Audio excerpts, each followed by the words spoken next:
Bonjour chers abonnés, j'espère que vous allez bien et j'espère que vous appréciez le contenu jusqu'à maintenant. En tout cas, j'attends vos commentaires en masse.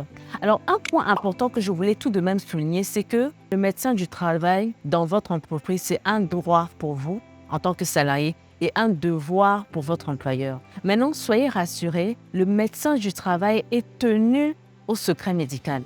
Ah oui, même si l'employeur paye vos soins, d'accord, par les assurances, etc., il n'a pas le droit, d'accord, sans votre permission, bien sûr, de partager vos informations médicales à votre employeur. Cela doit se faire avec votre aval. Voilà, donc c'est un point très important que je voulais souligner dans cette série. Alors aujourd'hui, nous allons parler d'un problème qui n'est pas vraiment considéré comme une maladie professionnelle, mais qui nous concerne tous. Il s'agit du travail sur écran. Très important. Aujourd'hui, du fait des réseaux sociaux, du fait des plateformes en ligne, du fait du travail à distance, nous sommes de plus en plus sédentaires, assis devant nos ordinateurs, nos appareils à travailler, voilà, à échanger, etc. Et cela crée pour nous et pour nos enfants des problèmes de santé sévères. À tout de suite après le jingle.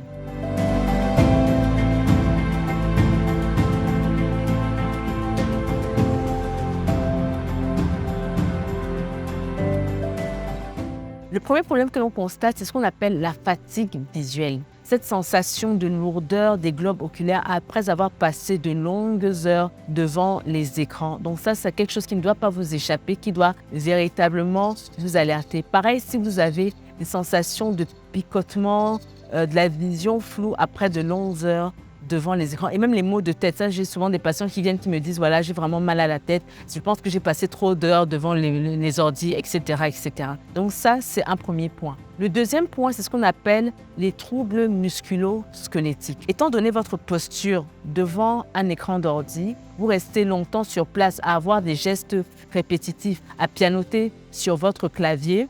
Ok, vous ne bougez ni le dos ni la nuque, vous êtes concentré sur votre écran. Cela peut entraîner bien sûr des douleurs dont on a parlé des lombalgies, mais aussi des douleurs au niveau des épaules, au niveau de la nuque, aussi au niveau des doigts et des pieds. Les pieds peuvent enfler, donc c'est ce qu'on appelle l'insuffisance veineuse. Donc tout cela est lié en fait au travail devant les écrans. Donc que faire dans ces cas-là? Bien sûr, vous devez limiter dans la mesure du possible vos heures de travail ou bien augmenter le nombre de pauses. Très très important, d'accord? N'hésitez pas à planifier des pauses, mettez des reminders dans votre téléphone et vous vous levez, vous vous dégourdissez un peu les jambes, etc. La gravité de la situation dépendra de votre état de santé initial. Bien sûr, si vous avez des problèmes de vue avant, ça va aggraver les problèmes de vue.